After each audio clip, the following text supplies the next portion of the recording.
Hello दोस्तों, स्वागत है आपका अपने यूट्यूब चैनल किरण लर्नर्स अकेडमी में। इस वीडियो में हम करेंगे फिजिक्स के वो सारे के सारे क्वेश्चन जो टीसीएस ने एसएससी के किसी न किसी एग्जाम में कहीं ना कहीं क्वेश्चन ये दोस्तों पूछे हैं। 2018 से 23 तक जितने भी क्वेश्चन पूछे हैं फिजिक्स से वो सारे के सारे हम इनको कवर करेंगे। ठीक है, तो इसमें टोटल 100 क्वेश्चन है। 100 क्वेश्चन को हम 4 पार्ट में कवर करेंगे। फर्स्ट क्वेश्चन है which law of Newton provides a quantitative definition of force.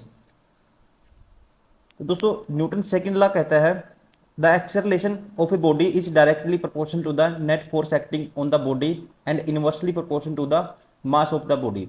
ठीक है, तो ये डेफिनेशन देता है, ध्यान रखना आपको, याद करेंगे इसको आप। Option second, second law of motion क्या आएगा? राइट आंसर होगा option second. Second law of motion बताता है, क्या बताता है? प्रोवाइड करता है quantitative definition of force.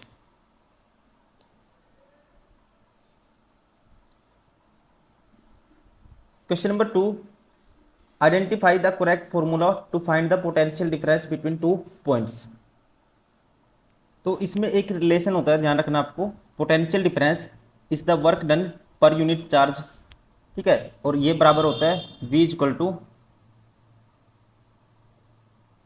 W/Q। W/Q potential difference is work done per unit charge कैसे एक्सप्रेस करते हैं? W/Q। तो इसका जो राइट आंसर होगा ये होगा option 4।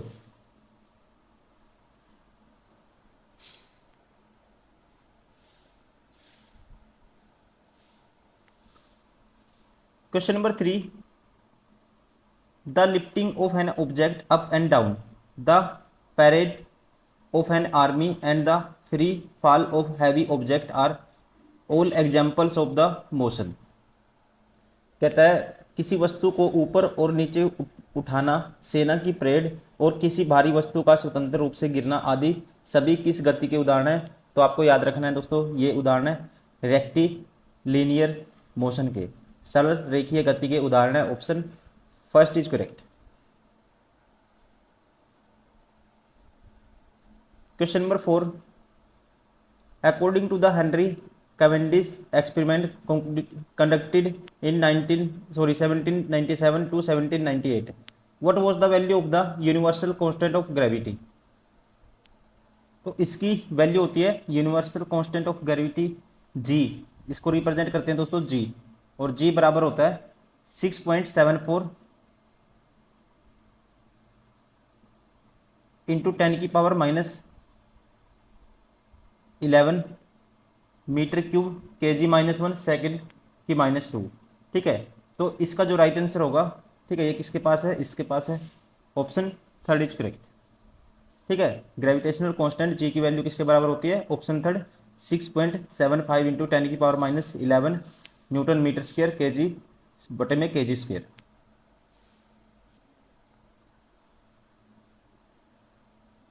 Question number 5, the given equation describe the dash relation. ये एग्जांपल है इक्वेशन ऑफ मोशन का, ठीक है, जिसमें एस क्या है? डिस्टेंस है। ये दोस्तों गलत लिखा हुआ है, ये होना चाहिए S is equal to UT plus half AT square. क्या होता है रिलेशन? है S is equal to UT plus half AT square. ठीक है, एस क्या है? डिस्टेंस है। यू जो इनिशियल वेलोसिटी होती है, और ए एक्सेलरेशन होता है। ठीक है, टी क्या है? टाइम है। और ये है किसको बताता है? ये पोजीशन ऑफ टाइम को बताता है। ऑप्शन, ठीक है, राइट होगा option first.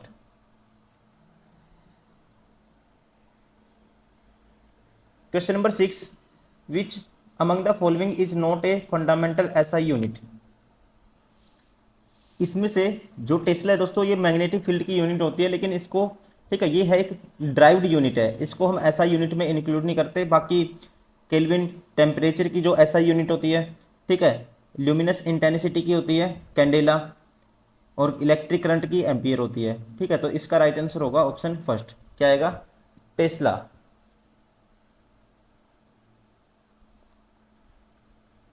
Question number 7, which among the following has the same dimension has that of energy. देखो कैसे करेंगे, एनर्जी होता है फोर्स गुना डिस्प्लेसमेंट। ठीक है, एनर्जी को दोस्तों कैसे रिप्रेजेंट करते हैं, ये आपको रिजल्ट याद रखना है। वर्क डन या एनर्जी बराबर होगा फोर्स गुना डिस्टेंस या डिस्प्लेसमेंट। ठीक है, तो यहां से फोर्स होता है मास गुना एक्सेलरेशन, मास गुना एक्सेलरेशन। अब देखो मास का तो दोस्तों m1 हो गया, एक्सेलरेशन का क्या होगा वेलोसिटी बाय टाइम, और वेलोसिटी क्या होगा डिस्टेंस बाय टाइम, मतलब टाइम की तो पावर 2 आ जाएगी नीचे t की 2, एक आ गया लेंथ। ठीक है, डिस्टेंस का l हो गया, और एक इस डिस्टेंस की दोस्तों क्या होगी l हो गया, तो ये होगा m1 l2 t-2। अब टॉर्क क्यू का भी एक फॉर्मूला होता है, टॉर्क क्यू भी होता है, ऐसे रिप्रेजेंट करते हैं, ये होता है r into F sine theta. ठीक है, तो अब इसकी तो यूनिट लेते नहीं हम, r इंटू फोर्स, तो दोस्तों ये सेम है, r का मतलब क्या डिस्टेंस ही है, f का मतलब ये सेम बनेगा, तो इसका मतलब हम कह सकते हैं एनर्जी का जो डायमेंशनल फॉर्मूला होगा किसके बराबर होगा, टॉर्क क्यू के बराबर होगा, आगुण। Option first is correct.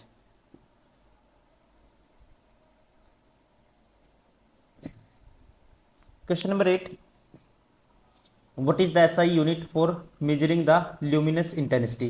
ठीक है, ल्यूमिनस इंटेंसिटी की जो एसआई यूनिट होती है, आसान क्वेश्चन है। ठीक है, तो इसकी होती है ऑप्शन सेकंड कैंडेला। क्या होती है, candela is SI unit of luminous intensity. Question number 9, रोमन रोमर पैमाने विच ऑफ द फॉलोइंग में be measured through a Romer scale, या हिंदी में कहेंगे रोमर स्केल के द्वारा निम्न में से क्या मापा जा सकता है। तो इसका राइट आंसर होगा दोस्तों, इससे माप सकते हैं हम तापमान या कह सकते हैं टेम्परेचर। ठीक है, इसके लिए यूज किया जाता है टेम्परेचर के मापने के लिए, option second is correct. Question number 10, the upward and downward growth of shoots and roots respectively in response to the pull of gravity is called. Hindi में पढ़ता हूँ, गुरुत्वाकर्षण के खिंचाव के प्रत्युत्तर में क्रमशः शाखाओं और जड़ों की ऊर्ध्वगामी और अधोगामी वृद्धि को डैश कहा जाता है। तो इसे कहा जाता है, ध्यान रखेंगे, इसका राइट आंसर होगा ऑप्शन फर्स्ट जियोट्रोपिज्म। ठीक है, क्या कहा जाता है दोस्तों, गुरुत्वानुवर्तन कहा जाता है। ठीक है, और इसके जो परिमाण दिए थे, ये दिए थे इसके एविडेंस चार्ल्स डार्विन ने। Option first is correct. Question number 11, which physical theory explains the generation of thrust by rocket engines, jet engines and deflating balloons। कहता है निम्नलिखित में से कौन सा भौतिक सिद्धांत रॉकेट इंजन, जेट इंजन और अपस्फीति वाले गुब्बारों द्वारा पैदा होने वाले प्रणोद की व्याख्या करता है। तो इसको जो डिफाइन करता है, इसकी व्याख्या करता है, ये है न्यूटन लॉ ऑफ, ठीक है, motion, Newton third law of motion, जो कहता है action is equal to equal and opposite reaction. Option first is correct. Right answer होगा ऑप्शन फर्स्ट, न्यूटन कह सकते हैं law of motion describe the, या कह सकते हैं रॉकेट इंजन, जेट इंजन और अपस्फीति वाले गुब्बारों द्वारा पैदा होने वाले प्रणोद की व्याख्या करता है। Question number 12, which of the following is the physical quantity for the expression arc पर बाय रेडियस। तो ये किसका, देखो आर्क बाय रेडियस किसके बराबर होता है, ये होता है एंगल के बराबर। ठीक है, तो यह राइट आंसर होगा plane angle. Question number 13, dash is the measure of relative clarity of a liquid. कहते हैं डैश द्रव की सापेक्ष निर्मलता रिलेटिव क्लैरिटी का माप है। तो इसकी जो यूनिट होती है दोस्तों, ठीक है, माप होती है, दैट इज टर्बिडिटी। आविलता बोलते हैं इसको हिंदी में। ठीक है, क्या बोलेंगे, turbidity is the measure of the relative clarity of a liquid. Question number 14, what is the power of second in the SI unit of acceleration. अब देखो एक्सेलरेशन का क्या होता है, change in velocity by time, change in velocity by time, ठीक है। तो velocity तो आप लिख सकते हो, यूनिट लिखोगे, वेलोसिटी क्या होता है दोस्तों, डिस्टेंस बाय टाइम होता है, और डिस्टेंस की यूनिट क्या होती है, मीटर टाइम, ठीक है। वेलोसिटी क्या होता, change in velocity by time, velocity by time, ठीक है। तो टाइम की पावर क्या आएगा, दो आएगा। कैसे, ये होता है change in velocity by time acceleration, और वेलोसिटी होता है change in distance by time, time दो बार आएगा नीचे, ठीक है। मतलब कि टाइम को ऐसे इसकी पावर दो कर देंगे सेकंड की, तो ये आएगा मीटर सेकंड की -2। तो टाइम की पूछा है, तो टाइम की पावर कितनी होगी, -2 होगी। Option third is correct. Question number 15, acceleration is equal to the rate of change of dash. तो अभी पिछला क्वेश्चन किया है, ठीक। Acceleration is equal to the rate of change of velocity with respect to time, option 4 is correct.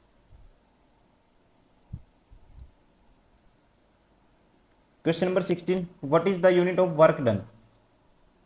Work done की जो unit होती है दोस्तों, एनर्जी की, वर्क डन की, इनकी यूनिट होती है जूल। क्या होती है, याद रखेंगे आप, जूल होती है, ऑप्शन 4 इज करेक्ट। ऐसा unit of A speed is, speed होता है डिस्टेंस बाय टाइम, डिस्टेंस की यूनिट मीटर, टाइम की ऐसा यूनिट सेकंड, मीटर पर second, option first is correct. Question number 18, in which year did Albert Einstein predict a new state of matter, the Bose-Einstein condensate based on a quantum formulation by the Indian physicist Satyendra Nath Bose. कहता है भारतीय भौतिक विज्ञानी सत्येंद्र नाथ बोस द्वारा दिए गए quantum सूत्रीकरण के आधार पर अल्बर्ट आइंस्टाइन ने किस वर्ष में पदार्थ की एक नई अवस्था बोस आइंस्टाइन कंडेंस्ड का अनुमान लगाया था। तो ये लगाया था, इसका राइट आंसर होगा 1924 में, ध्यान रखना आपको, 1924, option second is correct.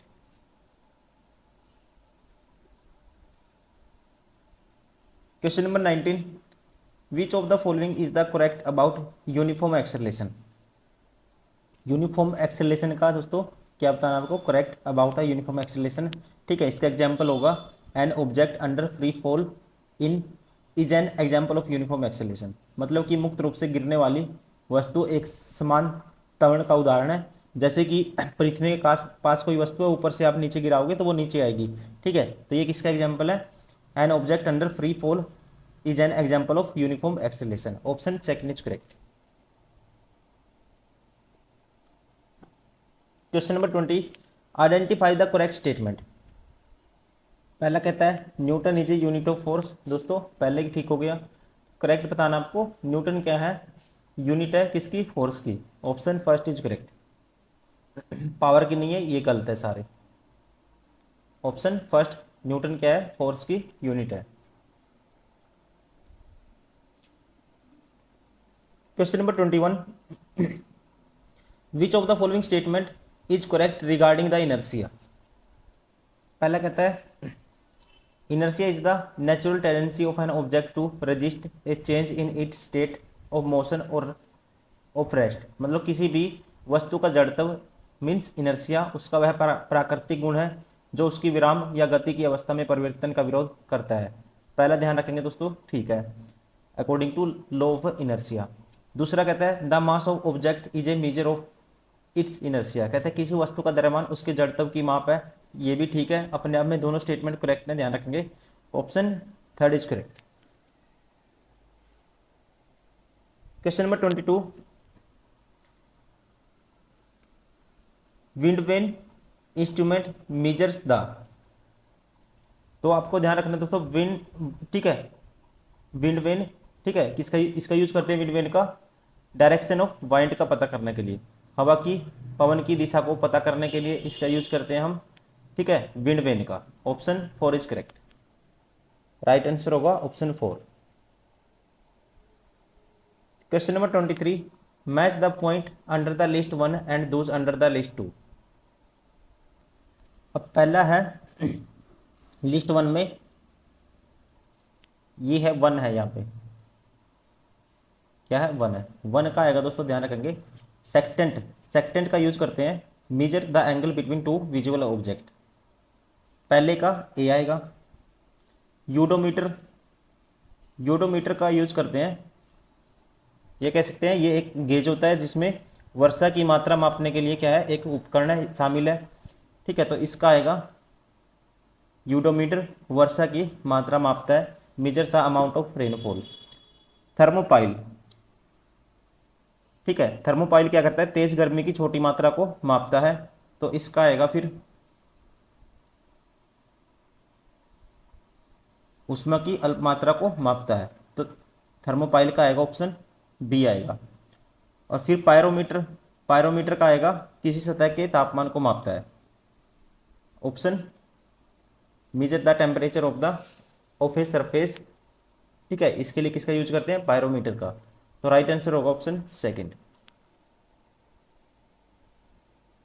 Question number 24, the unit of magnetic intensity in the CGS, मतलब कि centimetre gram second system is.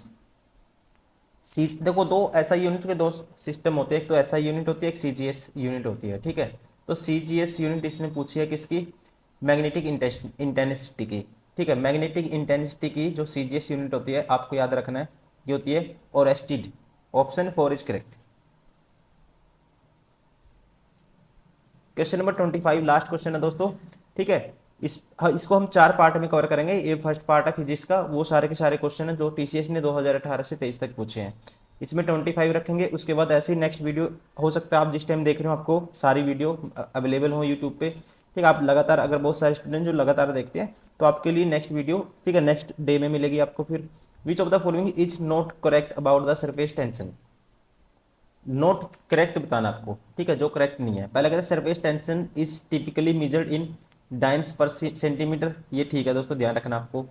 The shape of water drop is spherical due to surface tension, कांड जो वर्षा की बूंदें नीचे गिरती हैं, रेन ड्रॉप, उनका जो गोल, जो उनकी शेप होती है गोल होती है, किसकी वजह से होती है, क्वेश्चन बार बार आता है, वो भी होती है सरफेस टेंशन की वजह से, ये भी अपने आप में ठीक है। At room temperature surface tension of water is less than the ethyl alcohol, ये आपको ध्यान रखना है, ये गलत है। ठीक है, लेस देन नहीं होता दोस्तों, ग्रेटर देन होता है, ये क्या है, गलत है।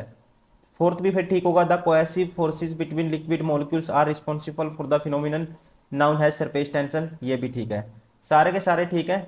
गलत पूछा इसने, not correct about the surface tension, option 3 is not correct. ठीक है, तो राइट आंसर होगा ऑप्शन 3।